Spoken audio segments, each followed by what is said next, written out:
Cara, pega essa chave. A gente aprendeu que se conselho fosse bom, a gente dava, não vendia. E é por isso que a gente investe mais em infoprodutos do que na igreja. Porque a gente acredita que alguém que fez uma técnica de funil de vendas tem algo mais poderoso para me entregar do que a palavra que me sustenta. A gente criou esse conceito de que conselhos bons são vendidos. E a palavra, a gente ouve. A palavra é a única mensagem capaz de mudar a história de alguém. A palavra é a única mensagem capaz de mudar a natureza de alguém. A palavra é o que ressuscitou Jesus Cristo em meio à morte. E é o que vai ressuscitar mortos vivos nessa manhã. Você está comigo? Diga amém. Sabe, a palavra ressuscita mortos, mas também ressuscita vivos. E eu tenho uma palavra de vida para você hoje. Eu tenho 3 conselhos que geram vida. Primeira chave que eu quero compartilhar, e eu quero na verdade me aprofundar sobre coisas que eu falei bem rápido lá em Coral Springs. A gente teve um culto no último domingo à noite e foi surreal. E não deu nem para a gente pregar. Então, em 5 minutos eu liberei algumas coisas que Deus estava falando comigo ao longo da semana. E hoje eu queria que a gente fundamentasse um pouco mais isso. Amém? Primeiro conselho que eu tenho para você é que você precisa manter a chama acesa. Se você quiser, por favor, take notes, anota isso e medita nisso ao longo da semana. Eu preciso manter a chama acesa. Irmão, o novo de Deus é uma garantia de dependência total. Quem se move sempre em busca de algo novo em Deus, está sempre completamente dependente de Deus. E é por isso que nem todo mundo quer se mover no novo. Por quê? Porque prefere a mediocridade do conhecido do que a força do novo. Pastor, eu prefiro ficar onde eu já conheço porque é mais seguro. É mais seguro. Mas você jamais vai experimentar os milagres que só se manifestam em meio ao que é desconhecido. Você quer um exemplo claro disso? A história de Pedro. Pedro foi o único que saiu de um lugar conhecido e foi para um lugar que ele nunca havia pisado. Mas também Pedro é o único que voltou daquela noite dizendo que pôde andar com Jesus sobre as águas. O barco pode ser um lugar mais seguro em alguns momentos, mas não existe nada mais extraordinário do que estar correndo riscos ao lado de Jesus. Então eu queria que você guardasse isso. O lugar mais seguro que você pode estar é correndo riscos com Deus. Porque a segurança tem matado muito mais gente do que os desafios. Tem muitos profetas que abriram mão da sua voz profética porque não querem se expor. Tem muitos homens de Deus que abriram mão do seu ministério porque não querem servir. Tem muita gente que abriu mão de viver milagres porque prefere viver uma vida pautada naquilo que você consegue fazer sozinho. Eu quero liderar uma igreja que não continuaria de pé se não fosse uma intervenção de Deus a todo tempo. Eu quero ter sonhos que não são possíveis se o próprio Deus não abrir portas de favor e me der coisas. Eu quero viver uma história que no final dela alguém possa olhar e falar: irmão, na boa, você pode falar o que for desse cara, mas esse cara andava com Deus. Só o novo de Deus nos leva para esse lugar. Você quer um exemplo claro, irmão? A Bíblia diz que quando o povo está no meio do deserto e Deus faz com que o pão caísse do céu para que eles fossem alimentados, Deus deu uma direção clara. Ele disse: não armazene para que não se estrague. O que Deus estava falando é o que a gente faz muitas vezes, principalmente aqui na América. Eu entendo que Deus fez porque eu posso tocar, mas eu não sei se Deus vai fazer amanhã porque eu ainda não vi. Então eu me prendo, eu me agarro àquilo que eu já consigo tocar, mas eu não consigo confiar naquilo que eu ainda não vi. Irmão, isso não é fé. Crer naquilo que é tocável, palpável, não é fé. Isso é óbvio.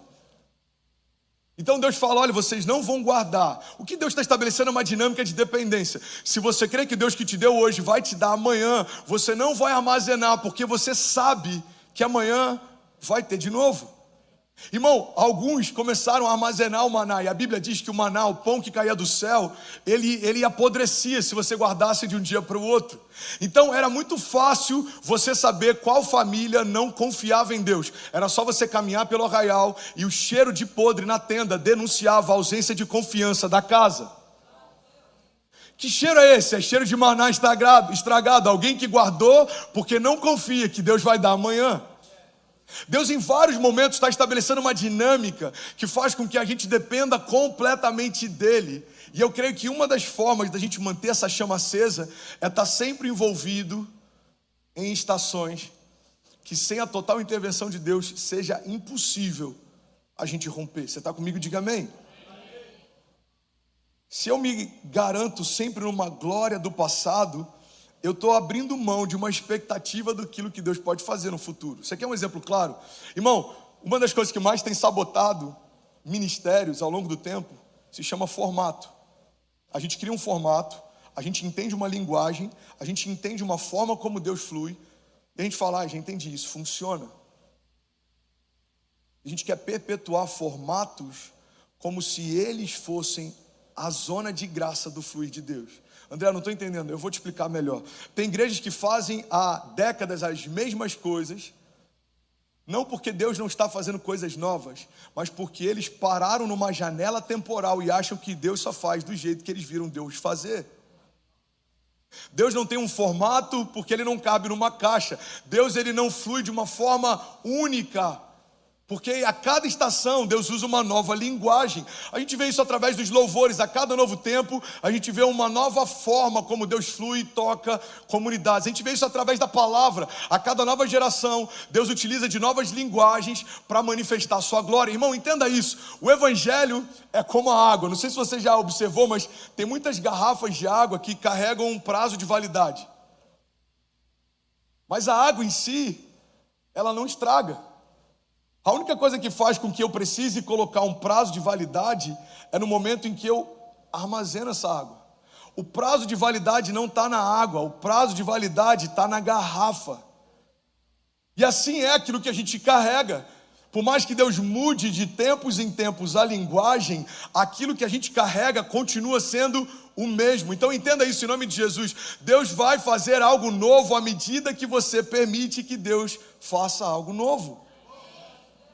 Tem gente que não vive o novo no casamento porque não consegue se lançar no novo. Tem gente que não vive o novo no ministério porque não consegue se abrir para o novo. Tem gente que não vive algo novo na América porque não consegue se abrir para o novo. Irmão, tem gente que está aqui e se você perguntar algumas coisas em relação à cultura americana, ele não sabe. Mas se você perguntar o último capítulo da novela das 9 da Globo, ele vai te responder.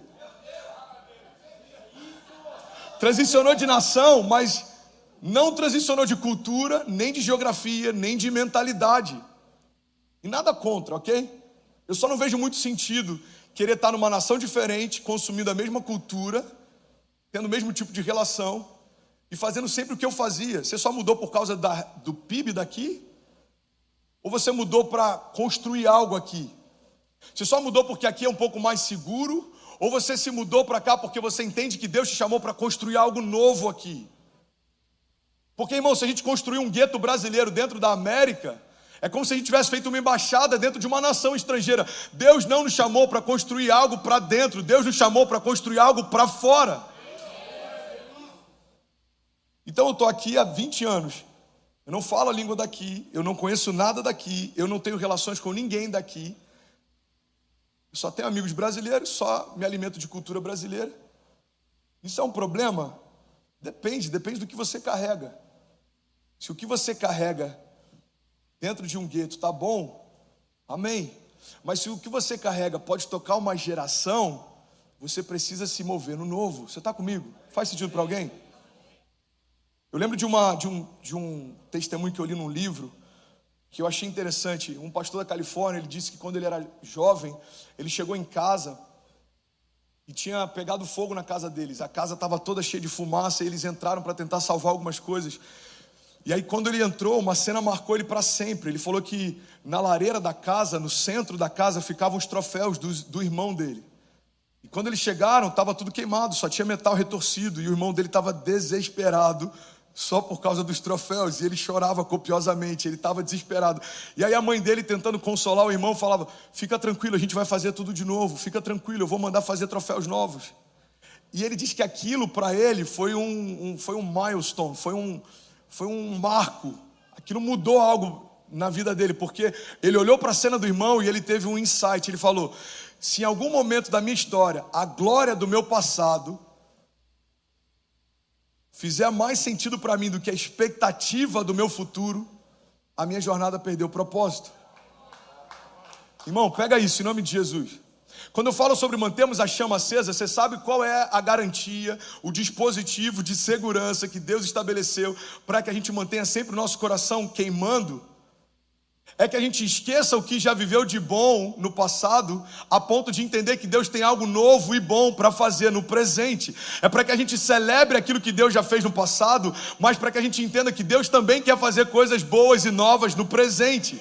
É para que a gente dê testemunhos de milagres que Deus fez no passado, mas a gente não se esqueça que Deus também tem novos testemunhos e milagres para fazer no presente.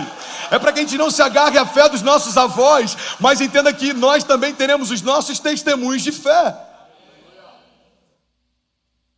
Pastor, como eu posso manter a chama acesa? Estando sempre numa estação em que a sua dependência é a única forma de te manter de pé. Estando sempre se envolvendo com algo novo em Deus, em que você não tem mais como utilizar o testemunho de 10 anos atrás como uma base de segurança. Ele não funciona mais.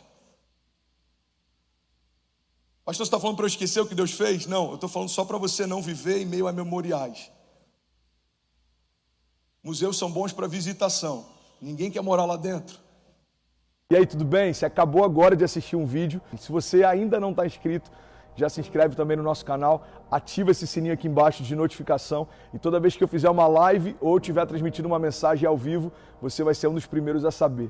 Mas eu deixei mais 2 indicações aqui que eu espero que façam muito sentido para você. Então já aproveita e clica para assistir a próxima mensagem, beleza? Seja bem-vindo ao time de incendiários e eu espero de verdade que essas mensagens mudem a sua vida como elas têm mudado a minha também. Até a próxima. Valeu. O tema da mensagem de hoje é mais forte que o medo.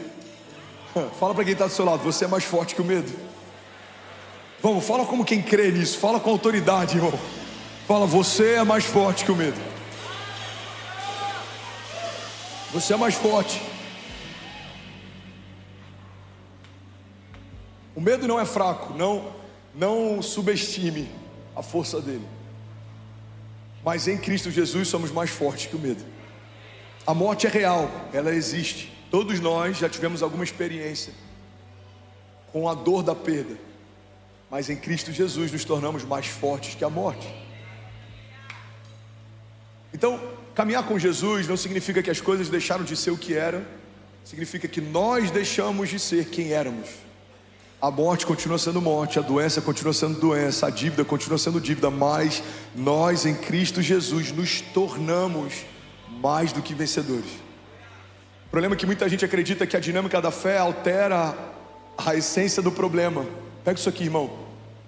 A dinâmica da fé não vai fazer com que a dívida deixe de ser dívida, não vai fazer com que o problema deixe de ser problema, porque a dinâmica da fé não muda a natureza do problema. A dinâmica da fé estabelece uma natureza superior ao problema. Então o câncer continua sendo câncer, mas podemos vencê-lo pelo poder do sangue de Jesus. A falta continua sendo falta, mas podemos vencê-la pelo poder da provisão que vem de Deus. Os gigantes continuam sendo gigantes, mas podemos vencê-los através da força que vem de Deus. Tem muita gente equivocada e por conta disso tem muita gente se frustrando, porque acredita que pela dinâmica da fé e pelo poder da fé, a natureza do meu problema vai ser alterada. Irmão, tem até uma brincadeira entre os carismáticos, que o carismático, depois de muito tempo imerso na palavra da fé, ele fala, cara, quer saber, eu vou mudar minha história hoje. Ele chega em casa, ele pega todos os boletos, coloca na mesa, todos eles, ele fala, mulher, tem mais alguma conta aí? Tem, amor, uma que acabou de chegar, pega aqui, bota aqui também. Ele bota os boletos na mesa e começa a falar, você não é um boleto, você não é um boleto, você não é um boleto. Sabe o que mudou? Nada. O boleto não deixa de ser boleto por mais que você tenha fé. Porque a fé não fala sobre mudarmos a natureza do nosso problema, fala sobre em Deus criarmos uma realidade superior. É por isso que o nome que Ele tem é um nome sobre todo nome. Não significa que os outros nomes serão eles deixarão de existir ou de serem mencionados. Não, eles continuam existindo, mas existe um nome que está acima de todo nome. Câncer continua tendo nome, diagnósticos continuam tendo nomes, gigantes continuam tendo nomes. Irmão, hoje em dia até os fenômenos da natureza têm nomes. Eu não sei porquê, mas escolheram só nome de mulher para cada um deles. Alguém já parou para pensar nisso? Até que um dia um deles tinha o nome da minha sogra. Eu falei, agora eu entendi. Agora tudo faz sentido. Tudo que existe carrega um nome, mas existe um nome acima de todo nome. Diante desse nome, todo joelho se dobrará e toda língua confessará que só o Senhor é Deus. Alguém pode dizer glória a Deus por isso? Se for para Jesus, você pode fazer melhor, irmão. Vamos, igreja, vamos!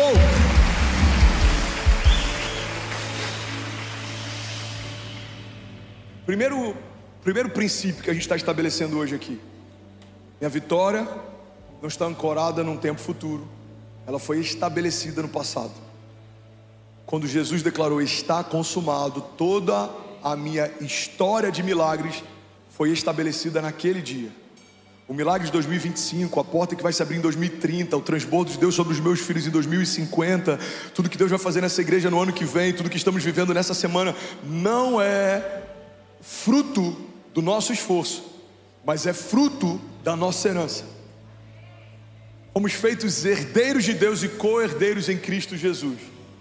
Então, primeira coisa, irmão, o teu poder e a tua autoridade, ela foi concedida por alguém. E esse alguém tem um nome, a esperança tem um nome, a vida tem um nome, a saúde tem um nome, a provisão tem um nome, a força tem um nome. E qual é esse nome? É o nome que está acima de todo nome. O nome da esperança viva que caminha pelas ruas da cidade, mantém você e a tua casa de pé, se chama Jesus, autor e consumador da nossa fé. O nome daquele que entra em leitos de morte e muda a sorte de pessoas. O nome daquele que ressuscita mortos, restaura sonhos. O nome dele é Jesus, autor e consumador da nossa fé. Alguém está comigo? Diga amém. Agora, irmão, é possível entendermos quem Deus é, confiarmos no que Ele pode e ainda assim caminharmos com medo. Porque nem sempre as nossas crises são uma expressão da saúde da nossa fé, mas muitas vezes as nossas crises são uma expressão da falta de saúde dos nossos pensamentos. Pega isso aqui e ouve com atenção que eu quero liberar sobre você nessa manhã. Segundo a OMS, até o final da década, coincidentemente, junto com uma agenda 2030 globalista, a ansiedade vai ser o quadro que mais vai debilitar e afetar pessoas em toda a humanidade. Até o final da década, segundo a OMS, todos os indicativos têm sido comprovados nos últimos anos. E o Covid gerou uma aceleração para que essa meta fosse batida. Vão ter mais pessoas debilitadas por ansiedade do que por gripes e resfriados. A ansiedade e as suas variáveis tem afetado muitas pessoas. Pela primeira vez na história da humanidade, há alguns anos atrás, chegamos no que os sociólogos chamam de marco zero, ou seja, chegamos num ponto em que tem mais pessoas tirando a sua vida do que morrendo em todas as guerras juntas. Se você pegar todas as pessoas que foram afetadas por essa luta entre Hamas e Israel, não se compara com o número de pessoas que se suicidaram no mesmo período em todo o mundo. Por que isso tem acontecido? Porque a nossa batalha, nos dias de hoje, sem dúvida alguma, é uma batalha na mente. Eu conheço pessoas extraordinárias que carregavam uma fé extraordinária, mas que sucumbiram porque a sua mente sabotou. Irmão, guarda isso aqui em nome de Jesus. Se a mente não fosse algo importante, a palavra não diria que sobre tudo que se deve guardar, precisamos guardar o nosso coração, porque dele procedem as fontes de vida. Quando a palavra fala guardar o teu coração, é porque o conceito em torno do coração é que o coração é o centro das nossas emoções. O que a palavra está dizendo, em outras palavras, seria: sobre tudo que se deve guardar, guarda o centro das suas emoções, porque é desse lugar que procedem as fontes de vida. Me explica influenciadores com muito recurso, acesso, tirando a própria vida. Me explica bilionários que, quando perderam parte da sua fortuna, se tornaram multimilionários, se jogam de prédios. Me explica como pessoas que moram num lugar que a gente desejaria morar, que tem a facilidade de comprar tudo que a gente gostaria de poder ter a facilidade de comprar, ainda assim tiram a própria vida. Me explica como um autor, um dos maiores comediantes que a gente já viu na história de Hollywood, tira a sua própria vida, Robin Williams. Me explica como isso acontece, porque a mente pode sabotar você mais do que os seus inimigos podem. O nosso maior inimigo, quando estamos em Cristo Jesus, não é mais os que vêm contra nós, porque a palavra de Deus nos garante: os inimigos que vêm contra nós por um caminho, por 7 caminhos eles fugirão. Podem 1000 cair ao meu lado, 10.000 à minha direita, mas eu não serei atingido. Agora, e quando eu me saboto?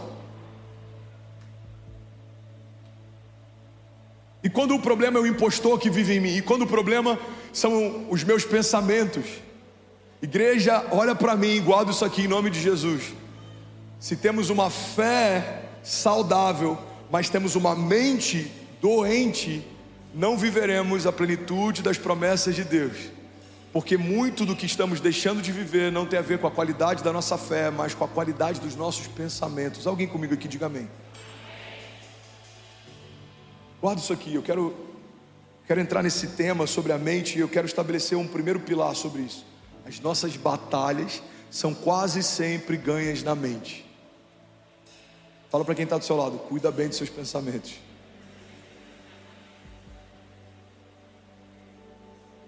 Deus está dizendo para o seu povo sendo levado cativo: eu bem sei os pensamentos que eu tenho a respeito de vocês, diz o Senhor, pensamentos de paz e não de mal, para te dar o fim que você deseja. Deus tem pensamentos a nosso respeito. O que a gente precisa, igreja? Precisamos enxergar o que Deus enxerga, nos ver como Deus nos vê, para começar a pensar como Deus pensa. Você pode ter pensamentos de mal a teu respeito, você pode ter crises de inferioridade, complexos, traumas, mas o que Deus pensa a teu respeito é isso que importa. Por quê? Porque tudo que passa disso é sentimento. Sentimento passa, irmão. Já ouviu aquela frase, se está com medo, vai com medo mesmo? Por quê? Porque medo é um sentimento. Como é que você está sentindo? Cara, eu ainda estou sentindo medo. Pois é, você está sentindo, medo se sente. É um sentimento, sentimentos passam. Mas o que você é foi estabelecido, isso não é variável. Quem você é? Você é justificado pelo sangue de Jesus. Você é mais do que vencedor em Cristo Jesus. Você pode todas as coisas naquele que te fortalece. Você é filho de Deus, herdeiro de Deus e co-herdeiro em Cristo Jesus. Você é justiça de Deus pelo poder do sangue de Jesus. Você é salvo, você é justificado, você foi empoderado, você recebeu a cobertura do sangue do Cordeiro, você foi selado com o Espírito Santo de Deus. Você carrega o mesmo poder que ressuscitou Jesus Cristo dos mortos. Você é a noiva de Cristo, você é a igreja dele, você faz parte do corpo glorioso de Jesus. Você carrega a autoridade para ligar e desligar realidades na terra que serão ligadas e desligadas nos céus. Você é um intercessor, alguém que caminha entre seções. Você conecta céus e terra. Você é um pontífice, um construtor de pontes. Você apresenta a criação para o Pai e reconcilia os filhos com Deus. Você é um libertador de escravos. Há uma carta de alforria que você carrega pelo poder da palavra de Deus, e quando a palavra é liberada, escravos são libertos. Você foi ungido por Deus para anunciar o ano aceitável do Senhor. Você foi ungido por Deus para ministrar restauração de vista aos cegos, restauração de audição aos surdos. Você recebeu de Deus poder e autoridade para dizer a paralíticos: levanta e anda, aos cativos seja liberto, aos enfermos seja curado. Você é uma fonte de graça. Você é filho de Deus. Você foi feito à imagem e semelhança dele. Você foi restaurado na cruz do Calvário. Não há condenação para aqueles que estão em Cristo Jesus. Você foi lavado, purificado, santificado, e em Jesus foi feito alvo mais que a neve. Não há mais grilhões que te prendam, não há mais cadeias que te param, não há nenhuma palavra maldita que possa se cumprir, não há nenhuma arma forjada contra você que possa prosperar, porque você está guardado à sombra do Onipotente. Você está escondido no Altíssimo. Você encontrou um refúgio presente na hora da angústia. Você é chamado pelo nome, independente dos pecados que cometeu. Os erros do teu passado não abortaram as promessas que Deus fez para o seu futuro. Será glorioso em nome de Jesus. Vai ser leve. Deus irá fazer na presença dos seus inimigos. Vai derramar sobre a tua cabeça um óleo e o teu cálice vai transbordar. Alguém crê nisso aqui, pelo amor de Deus? Você pode celebrar Jesus no seu lugar.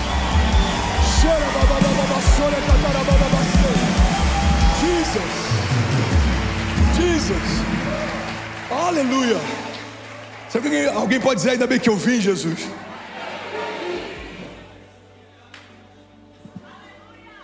Agora, se eu não sei quem eu sou, qualquer conceito que liberem sobre mim, eu posso aceitar como sendo verdadeiro. É como um herdeiro que viveu a vida inteira às portas do palácio como um mendigo. Por quê?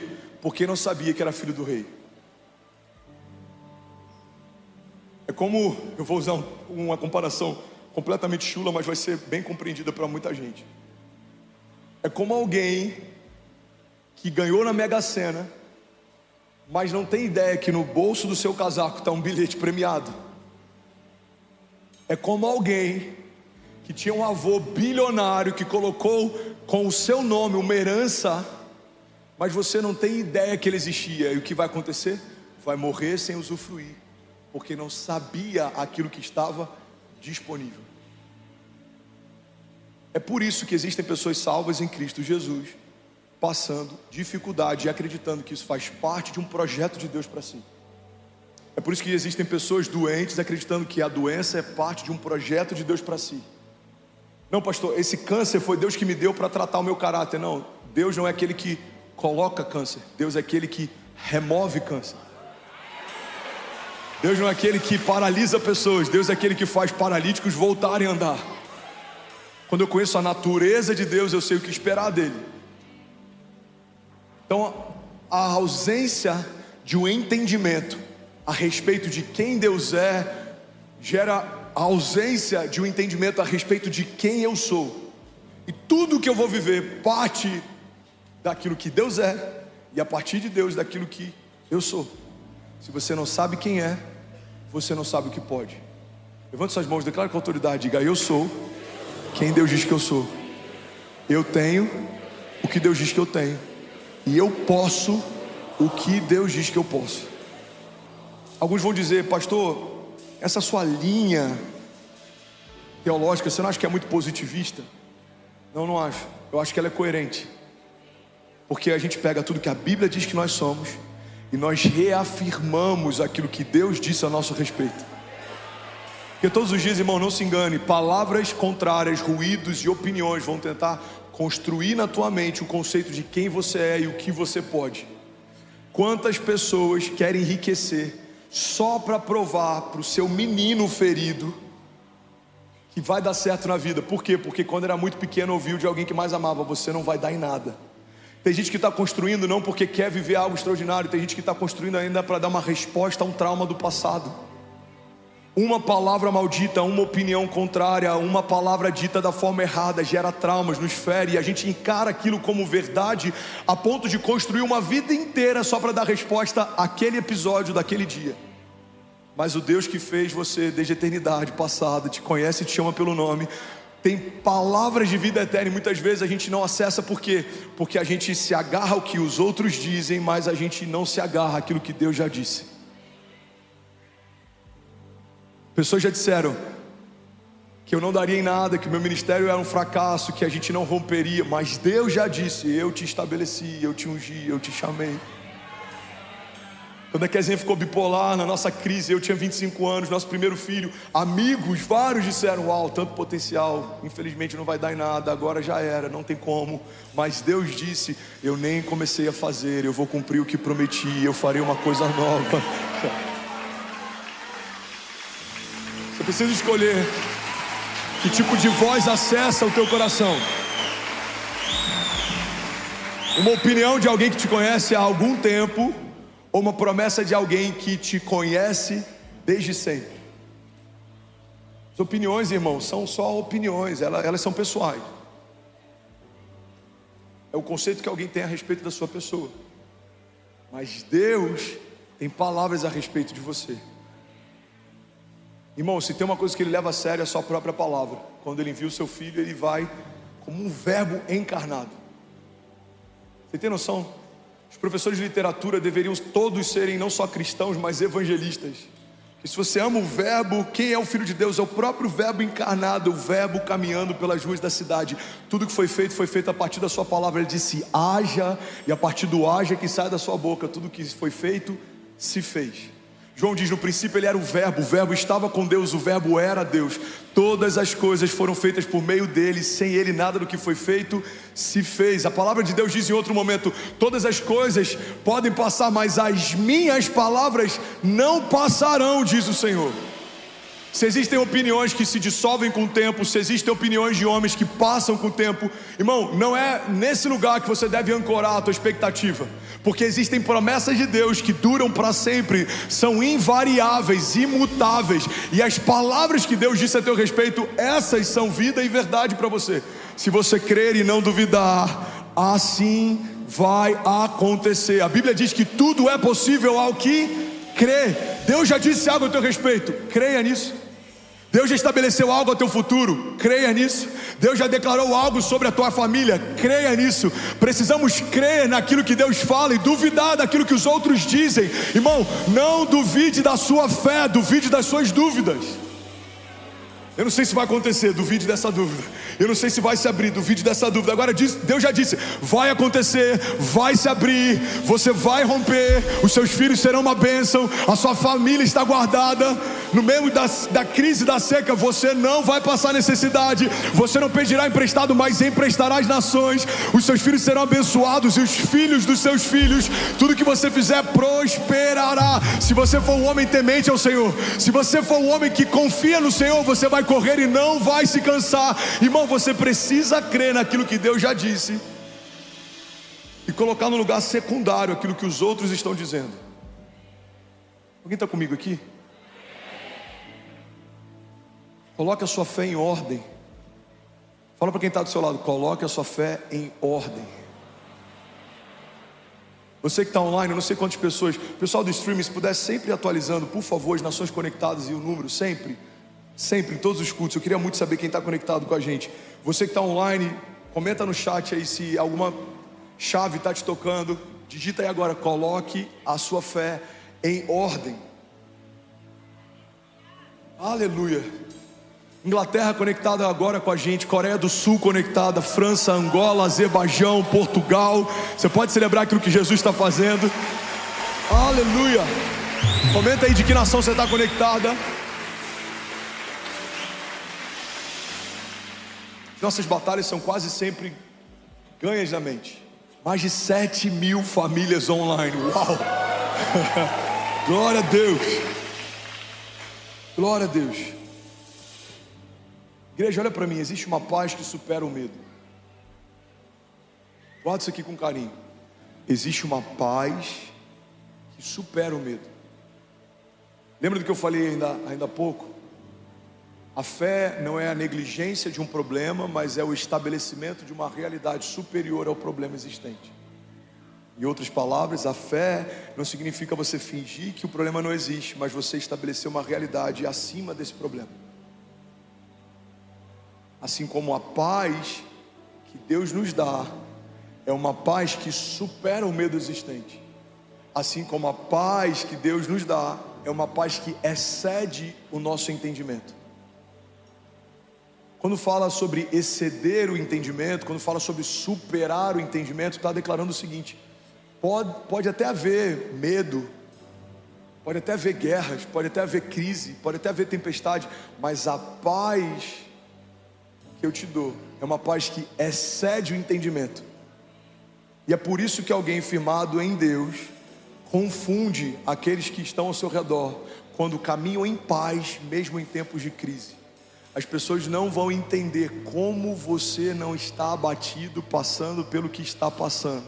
Você vai declarar: porque o que eu estou passando vai passar, mas as palavras de Deus a meu respeito não passarão. A Camila Barros fala algo que eu gosto demais. Ela fala: você precisa confundir o inimigo. Não sei se você já viu, mas diariamente nos stories ela fala: e você já confundiu o inimigo hoje? Eu estou acabada, cansada, botei uma maquiagem e estou confundindo o inimigo. Eu lembro que eu vivi isso em 2017, quando eu estava internado. Quando eu entrei no quarto, eu saio do CTI e sou levado para um quarto, e o número do quarto era 210. Eu falo isso no meu livro, tem um capítulo inteiro sobre o quarto 210 e tudo que eu aprendi com Deus em meio à solitude naquela internação. E Deus falou claramente comigo: 210 é só um número, você que vai dar um significado. 210 pode ser o número do seu cativeiro, pode ser o número do seu leito, pode ser o número do seu cárcere, ou pode ser o número do seu lugar secreto, pode ser o número do seu lugar de deleite, pode ser o número do seu esconderijo. E aí eu lembro que as pessoas iam me visitar no quarto 210. Quantas pessoas não foram impactadas pela forma como eu estava? Eu lembro do Léo Neves e da Lari, eles pegaram um day off, foram me visitar. Eles saíram depois e falaram: mano, a gente saiu tão bem daí que a gente está querendo todo day off e aí te visitar. Porque as pessoas se preparam emocionalmente. Vamos lá, a gente tem que ser forte, não vamos chorar. Nosso amigo está com catéter na jugular, pode ser que ainda esteja de fralda. A gente precisa encorajar. Aí você entra no quarto, tem alguém escrevendo um livro, um monte de sonhos colados na parede do quarto. Eu falei: mano, como é que você está? Cara, eu estou bem, eu estou projetando aqui. Quando eu sair, eu estou querendo lançar esse livro, vou fazer essa viagem. Deus falou comigo sobre esse projeto. Mas como que você está sonhando no meio do seu leito? Então, é porque a paz que Deus me deu é uma paz que excede o entendimento. A minha mente, ela quer olhar para os tubos, para o soro, para o remédio, para o diagnóstico, para os médicos, mas o meu espírito já ouviu coisas do Espírito de Deus, e eu sei que esse não é o final da minha história. Eu sei que tudo isso vai passar, eu sei que o meu amanhã vai ser melhor que hoje. Eu sei que o Deus que me livrou em 88 vai me livrar em 2017. Eu sei que o Deus de ontem continua sendo o mesmo Deus de hoje. Eu sei que todas as coisas podem passar, mas as palavras dele sobre mim não passarão. Alguém comigo aqui? As batalhas são quase sempre ganhas na mente, mas existe uma paz que supera o medo. Filipenses 4:6 diz assim. Não, nem coloca aqui na tela não, por favor, esse texto. Eu quero que você só ouça com atenção. Filipenses 4:6. Não andem ansiosos por coisa alguma, mas em tudo, pela oração e súplicas e com ações de graças, apresentem os seus pedidos a Deus. E a paz de Deus, aqui é o que a gente vai fazer, é o nosso posicionamento, versículo 6. Versículo 7 vem a resposta ao nosso posicionamento. E a paz de Deus, que excede todo entendimento, guardará os seus corações e as suas mentes em Cristo Jesus. Alguém pode dizer glória a Deus por isso? Versículo 8. Finalmente, irmãos, tudo que for verdadeiro, tudo que for nobre, tudo que for correto, tudo que for puro, tudo que for amável, tudo que for de boa fama, se houver algo de excelente ou digno de louvor, pensem nessas coisas. Filipenses 4:6 foi escrito muito antes da OMS ser estabelecida, mas já carrega uma resposta para uma crise eminente que a OMS está anunciando. Billy Graham dizia que a Bíblia é mais atual do que o jornal de amanhã. Para cada crise futura que a igreja possa enfrentar, já existe na palavra de Deus uma resposta, uma garantia. Por quê? Porque a nossa vitória não é estabelecida no futuro, a nossa vitória foi estabelecida no passado. Alguém comigo aqui? Uma igreja que só quer pensar em futuro se torna uma igreja ansiosa, mas uma igreja que sabe qual é a sua origem é uma igreja que caminha em paz, porque eu sei que tudo que eu ainda vou viver já foi conquistado há mais de 2000 anos atrás. Eu sei que a minha garantia e os meus tempos de paz foram estabelecidos pelo sangue de Jesus derramado na cruz. Isaías 53, certamente Ele levou sobre si as nossas doenças e enfermidades. Aí vem um contexto, um conceito, diz: e o castigo que nos trouxe a paz.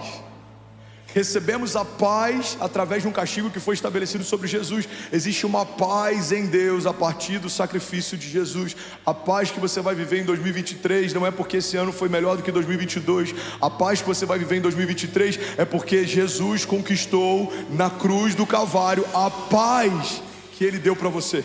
Já foi comprada. A paz que eu vos dou, eu não dou como o mundo dá. Existe uma paz em Deus. Alguém comigo aqui, diga amém.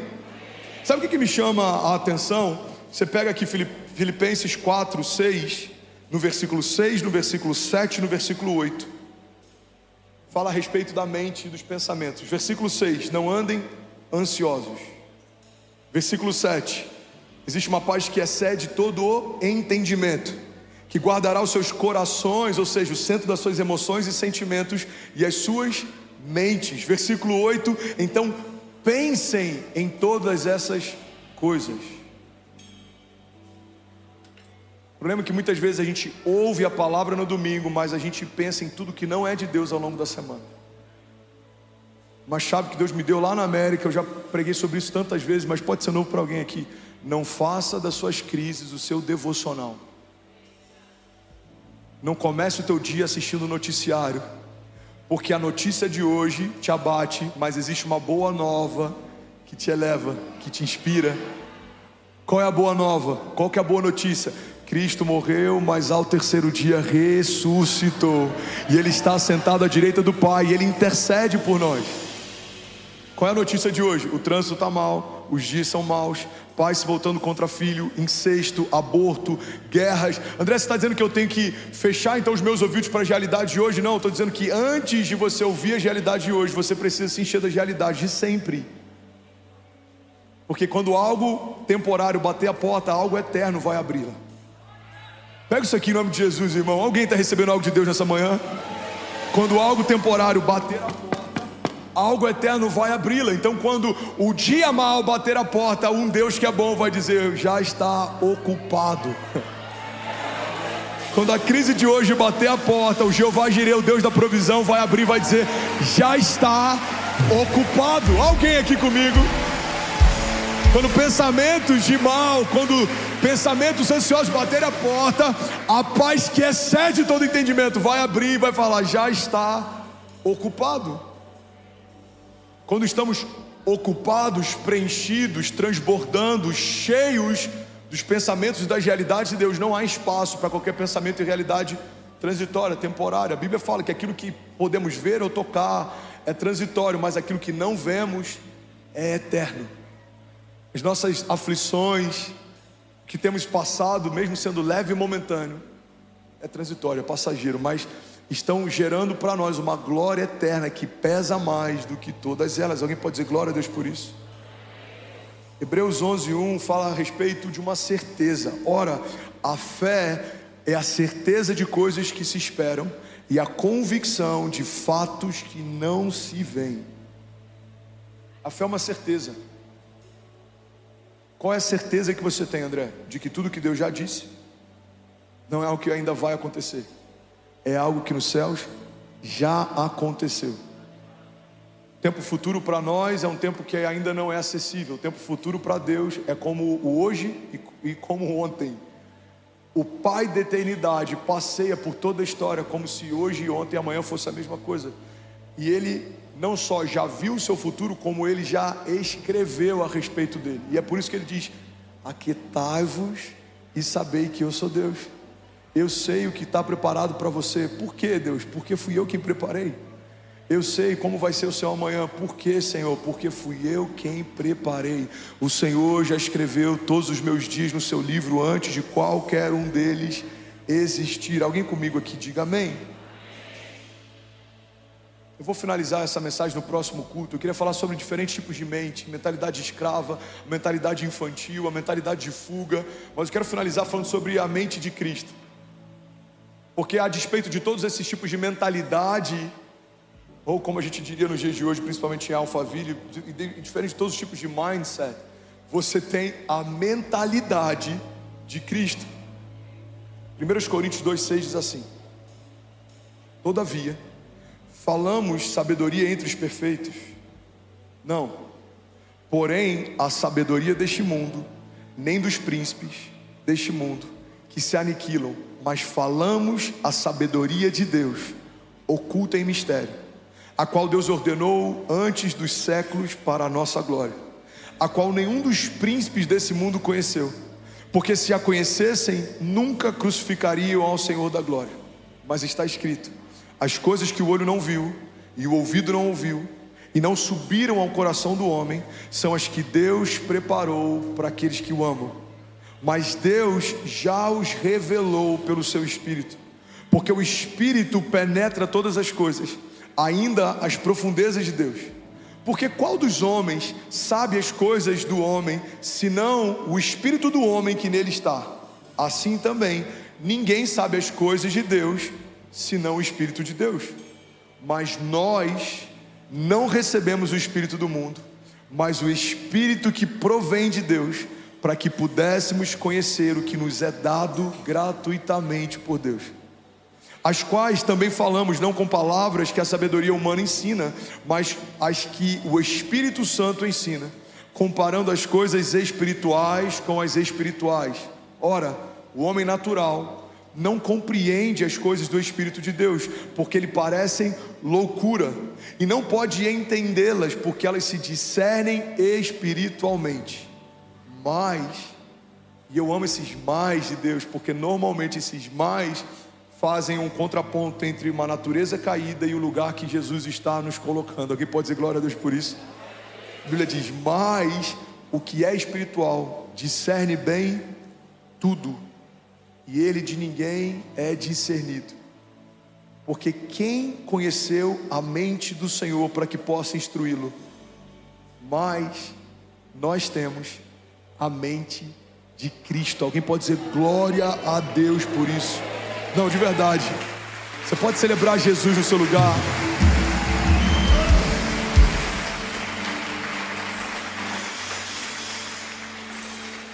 Sumo que a palavra está dizendo é: sabedoria humana é diferente da sabedoria de Deus. A sabedoria humana está disponível para os príncipes, mas a sabedoria de Deus está disponível para os filhos. Sabedoria humana, por mais elevada que ela seja, ela discerne tudo que é natural, mas a sabedoria de Deus, ela discerne aquilo que é espiritual. E aí a palavra fala: quem conhece o homem senão o espírito humano que nele está?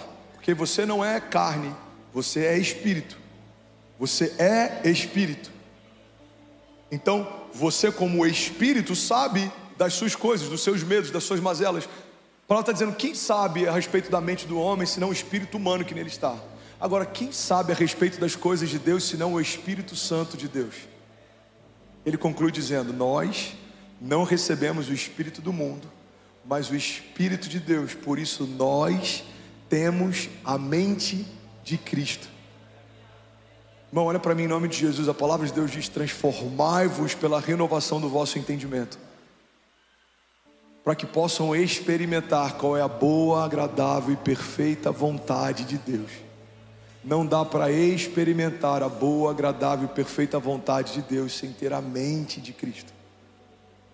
Não dá para viver as promessas de Deus sem pensar como Deus pensa. Por quê, André? Porque o que você pensa se torna o que você fala, e o que você fala se torna muito daquilo que você vive. Quando a minha mente é renovada, a forma como eu enxergo tudo ao meu redor é renovada. A Bíblia diz: se os seus olhos forem bons, todo o seu corpo terá luz, mas se os seus olhos forem maus, em que profundas trevas estão? Se os meus olhos e a minha mente foram santificadas no meio da maior crise da minha geração, eu consigo ver esperança. Por quê? Porque a minha mente não vê como o mundo vê, a minha mente vê o que Deus está vendo. O que Deus está vendo, André? Toda a terra está cheia da glória de Deus. Deus está fazendo uma coisa nova todos os dias. Deus está levantando abatidos, Deus está curando enfermos, Deus está libertando cativos, Deus está mudando a sua sorte. Deus está fazendo uma coisa nova. Igreja, não faz sentido termos a mente de Cristo, carregarmos o Espírito de Deus e ainda assim andarmos ansiosos. A palavra de Deus diz: não andem ansiosos por coisa alguma. Eu quero finalizar com o texto que a gente leu no início dessa palavra. Alguém recebeu algo aqui nessa manhã? Diga amém. Romanos 8:31 diz assim, e o louvor pode subir: que diremos pois a essas coisas? Se Deus é por nós, quem será contra nós? Aquele que nem mesmo seu próprio filho poupou, antes o entregou por todos nós, como não nos dará juntamente com ele e de graça todas as coisas? Quem tentará acusação contra os escolhidos de Deus? É Deus quem os justifica. Quem é que os condena? Pois é Cristo quem morreu, ou antes, é Ele quem ressuscitou dentre os mortos e está à direita de Deus e intercede por nós. Quem nos separará do amor de Cristo? A tribulação, a angústia, a perseguição, a fome, a nudez, o perigo, a espada. Como está escrito, por amor de ti somos entregues à morte todos os dias, somos reputados como ovelhas para o matadouro, mas em todas essas coisas somos mais do que vencedores em Cristo Jesus. Tem alguém aqui que é mais do que vencedor? Você pode ficar de pé no teu lugar, eu quero orar com você. Fica de pé no teu lugar, feche teus olhos enquanto o instrumental vai ministrar a gente. Levante suas mãos o mais alto que você pode, feche teus olhos. Você que é batizado com o Espírito Santo, abra a tua boca, abra a tua boca. Sabe, a adoração, ela tem duas funções. A adoração, ela é usada como armas de defesa. Elas nos guardam do dia mau, elas nos guardam em meio a ataques, elas nos mantêm protegidos, o nosso coração no lugar seguro. Mas a adoração também é uma arma de ataque. Ela fere os nossos inimigos, ela abre espaço onde não existia, e as portas do inferno não prevalecerão contra a igreja. Então, irmão, se você está cansado, adore. Se você está abatido, adore. Se você está perdido, adore. Porque no meio da tua adoração, Deus vai mudar a tua sorte. Deus está te dando nessa manhã pensamentos de paz e não de mal, pensamentos de vida e não de morte, pensamentos de vitória e não de derrota, pensamentos de eternidade e não de tempo presente. Você não é desse lugar. A tua resposta não vem dos homens. Tudo que você precisa já foi liberado em Cristo Jesus. Você é salvo, você é justificado, você é mais do que vencedor. Levante suas mãos em nome de Jesus. Levante suas mãos, feche teus olhos. Eu quero profetizar a palavra sobre você. Levante suas mãos, feche teus olhos. 2 Coríntios 10, 3 diz assim: porque andando na carne, não militamos segundo a carne. Porque as armas da nossa milícia não são carnais, mas poderosas em Deus para destruição de fortalezas, destruindo os conselhos e toda altivez que se levanta contra o conhecimento de Deus, e levando cativo todo o entendimento à obediência de Cristo. Salmos 9:9 diz assim: o Senhor é refúgio para os oprimidos, é uma torre segura na hora da adversidade, e os que conhecem o seu nome confiam em ti, pois tu, Senhor, jamais abandona aqueles que te buscam. Salmos 16:8 diz: eu sempre tenho o Senhor adiante de mim, pois com ele à minha direita eu não serei abalado. Alguém pode dar um brado de liberdade nessa manhã?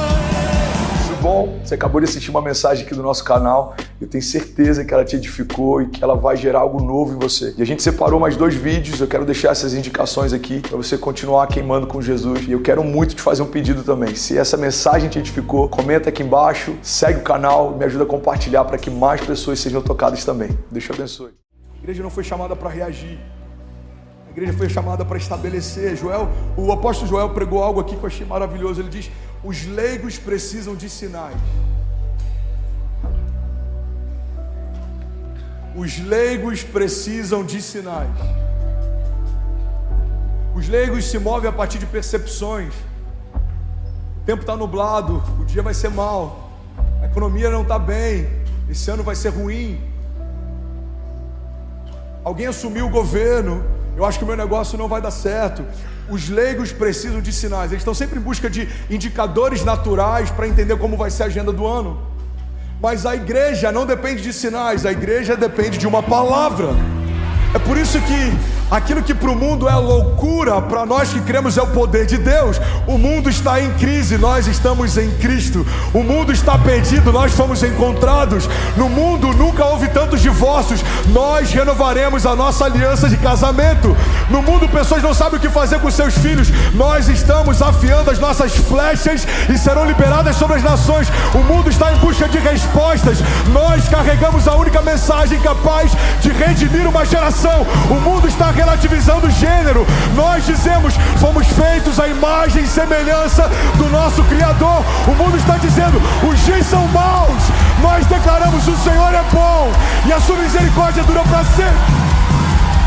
Aleluia, aleluia, aleluia. O mundo está perdido, irmão, mas é a igreja que, como um farol, vai apontar o destino. O mundo está vazio. Mas é você que carrega o mesmo poder que ressuscitou Jesus Cristo dos mortos. O mundo está confuso, mas nós sabemos o que ouvimos de Deus no secreto e precisamos comunicar para quem ainda não ouviu. Igreja, olha para mim. É maravilhoso ver um ajuntamento como esse. Eu amo ver isso, eu anseio por isso. Eu creio que ainda está pequeno em relação a tudo que o Senhor nos prometeu e tem nos confiado. Mas a força da igreja não está só quando ela se junta, está quando ela se espalha. Está na segunda-feira, quando você estiver no teu trabalho. Você que é batizado no Espírito Santo, gasta mais tempo orando em línguas, irmão. Profetiza antes de entrar no teu ambiente. Pastor, eu estou sendo perseguido. Pois é, você tem reclamado mais ou você tem profetizado mais a respeito dessa perseguição? Começa a declarar: eu declaro em nome de Jesus que os meus inimigos sejam envergonhados, que o Senhor deixe claro como a luz do meio-dia que eu sou justo e que a vida de Deus brilha em mim. Senhor, eu não sei se você vai mover o coração dele ou se você vai mover ele de lugar, mas aquilo que o Senhor me deu ninguém vai tirar. A minha casa não vai sucumbir. Os meus inimigos serão confundidos, virão contra mim por um caminho, mas por 7 caminhos eles fugirão. Os que tentarem me parar serão parados, os que tentarem me confundir serão confundidos, os que tentarem me frustrar terão seus planos frustrados, porque o Senhor é o meu bom pastor e de nada eu terei falta. E mesmo que eu ande por um vale de sombras e morte, mal nenhum eu temerei, porque tu, Senhor, estás comigo. A tua vara e o teu cajado me consolam. O Senhor é o meu refúgio, a minha fortaleza, socorro presente na hora da angústia. Eu clamei ao Senhor e o Senhor me ouviu e me livrou de todos os meus temores. Aqueles que olham para Ele permanecerão com seus rostos cercados de glória e jamais demonstrarão decepção, porque Ele é o Jeová Rafá, o Deus que cura. Ele é Jeová Jireh, o Deus que provê. Ele é Jeová Nissi, a nossa bandeira. O Senhor é por nós, quem será contra nós? Agindo Deus em nosso favor, quem impedirá o seu agir? Podem 1000 cair ao meu lado, 10.000 à minha direita, mas eu não serei atingido. Aleluia, aleluia, aleluia. Se for para Jesus, será que alguém pode dar um brado de liberdade nessa noite? Aleluia. Jesus. Os leigos precisam de sinais. A igreja só precisa de uma palavra. Os profetas de Baal clamando para que o fogo descesse sobre o altar. E o profeta ironizando eles. Talvez ele esteja dormindo, talvez ele esteja comendo. Essa ousadia só tem quem tem tempo com os céus. Irmão, olha para mim, eu acredito, e eu tenho vivido isso nos últimos 3 anos em especial, que todo levante do inferno que acontece contra um homem de Deus posicionado em uma palavra só traz sobre você novas patentes e aceleração. Ninguém para alguém firmado em uma palavra. E é por isso que o inferno tem tentado tanto confundir a gente, porque se a igreja perde a sensibilidade de discernir os céus, a gente perde a nossa agenda. É como o povo no deserto, na antiga aliança. A nuvem se movia, eles se moviam. A nuvem parava, eles paravam. Existem indicativos nos céus que definem a nossa jornada na terra. Mas a gente precisa gastar tempo discernindo os céus, entendendo como eles se movem. Qual é a palavra para hoje? Qual é a agenda de Deus para esse ano? O que o Senhor tem para mim? Quais são as portas que Ele abriu e eu vou entrar com ousadia? Quais são as portas que Ele fechou e eu vou parar de forçá-las? Precisamos ouvir os céus. Alguém crê nisso? Diga amém. Tudo começa pela palavra. Hebreus 1:3. Preciso finalizar. Diz: o Filho é o resplendor da glória de Deus e a expressão exata do seu ser, sustentando todas as coisas pela sua palavra poderosa. Alguém pode dizer glória a Deus por isso? A Bíblia está dizendo que Jesus é o esplendor da glória de Deus. Ele é a expressão exata de quem Deus é. E como que Ele sustenta todas as coisas? Por meio da sua palavra poderosa. Eu quero finalizar, tem um texto aqui, está em Romanos 1:17. Muitas vezes a gente usa esse texto de uma forma equivocada. Alguém está comigo aqui? Diga amém. Romanos 1:17 diz assim: Porque no Evangelho é revelada a justiça de Deus. Uma justiça que do princípio ao fim é pela fé. Como está escrito, vamos ler junto? O justo viverá pela fé. Vamos ler isso tudo junto? Vamos lá. Porque no Evangelho é revelada a justiça de Deus. Uma justiça que do princípio ao fim é pela fé. Como está escrito, o justo viverá pela fé. Alguém pode dizer glória a Deus por isso? No original, o que esse texto quer dizer é que viver pela fé significa aquilo que dá origem a algo. Mas muitas vezes a gente usa esse termo como se fosse uma igreja que vive sempre pelo livramento. Então se você perguntar para alguém que está numa crise, como é que você está, irmão? Irmão, estou vivendo pela fé.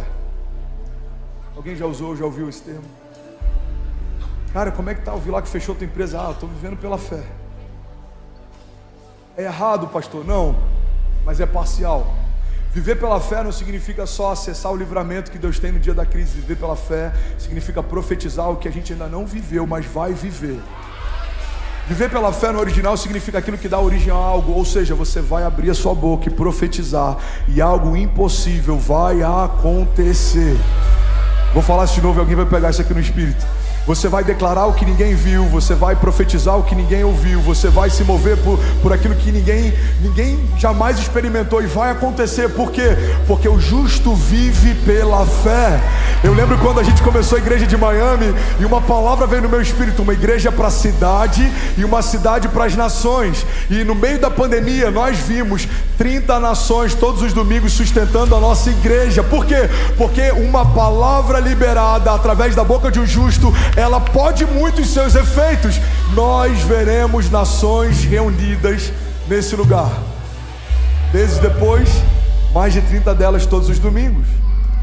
Quando o seu pastor profetiza que em algum tempo, em pouco tempo, as próximas conferências a gente vai precisar de voluntários recebendo caravanas nos aeroportos, eu não estou querendo emocionar você, eu não estou falando para você só, eu estou falando para os céus, eu estou comunicando uma realidade, eu estou trazendo à existência o que não existe, eu estou tratando como se já fosse uma coisa que ainda não é. Precisamos profetizar. Alguém está comigo? Diga amém. Que essa dinâmica que Deus tem para mim, essa dinâmica que Deus tem para você, essa dinâmica que Deus tem para nós. O justo viverá pela fé. Eu lembro quando a gente pisou nesse auditório a primeira vez, o piso era mais alto, o teto era mais baixo, tinha parede em todos os lugares. A gente olhou para isso aqui, eu falei, em 10 dias vamos cultuar aqui dentro. Pastor, você não é maluco? Não, eu estou debaixo de uma palavra. Guarda isso, irmão. Mesmo se naturalmente for impossível, Deus vai viabilizar de forma sobrenatural. Eu não sei como vai ser, mas eu sei que vai acontecer. Às vezes o como está roubando da gente o quem. Guarda isso, eu vou finalizar aqui. A Bíblia diz que quando Pedro recebe um convite de Jesus, Jesus diz, Pedro, sou eu, vem. Guarda isso, irmão. A gente se espanta pelo fato de Pedro ter andado sobre a água, mas na verdade antes de andar sobre as águas, ele andou sobre a palavra. Toda palavra que Deus libera ao seu encontro constrói um caminho de milagres que leva até Ele. Pega isso. Toda palavra que Deus libera ao seu encontro constrói um caminho de milagres que leva até Ele. Os discípulos estão assustados. Aí Pedro fala, Senhor, se é você, me faz ir ter contigo. Jesus fala, Pedro, sou eu, não tenha medo, vem. E aí Pedro coloca o pé para fora, ele começa a andar sobre a palavra, ele começa a andar sobre a matéria, ele começa a andar sobre as águas. Mas a Bíblia diz que quando Pedro começa a olhar para a força das ondas, e ele começa a ver tudo que estava ao redor dele, ele afunda. Irmão, guarda isso. Todas as vezes que a gente voltar os nossos olhares para como está acontecendo, esquecer quem que nos chamou, a gente vai afundar. E eu tenho que fazer esse exercício todas as vezes, por exemplo, liderando uma igreja como essa. Quantas vezes na segunda-feira Yasmin já mandou mensagem, pastor, tem 800 mil negativos, como a gente vai fazer? Aquele que prometeu é fiel para cumprir. Eleva os meus olhos aos montes, de onde virá o meu socorro? O meu socorro vem do Senhor que fez os céus e a terra. Eu não sei como vai ser, mas uma coisa eu sei, vai acontecer. Deus não é homem para que minta, nem filho do homem para que se arrependa. O justo vive pela fé. A gente vai conseguir. E aí sabe o que acontece? A gente vê uma igreja que em janeiro do ano passado tinha 600, indo para 2.000, indo para 3.000, indo para 6.000, indo para 8.000. Por quê? Porque toda palavra que sai da boca de um justo pode muito em seus efeitos. Você precisa profetizar, irmão. A gente tem que parar de gastar tempo murmurando, a gente tem que investir mais tempo profetizando. Você crê nisso? Diga amém. E aí, tudo bem? Você acabou agora de assistir um vídeo. Se você ainda não está inscrito, já se inscreve também no nosso canal, ativa esse sininho aqui embaixo de notificação e toda vez que eu fizer uma live ou estiver transmitindo uma mensagem ao vivo, você vai ser um dos primeiros a saber. Mas eu deixei mais 2 indicações aqui que eu espero que façam muito sentido para você. Então já aproveita e clica para assistir a próxima mensagem, beleza? Seja bem-vindo ao time de incendiários e eu espero de verdade que essas mensagens mudem a sua vida como elas têm mudado a minha também. Até a próxima. Valeu!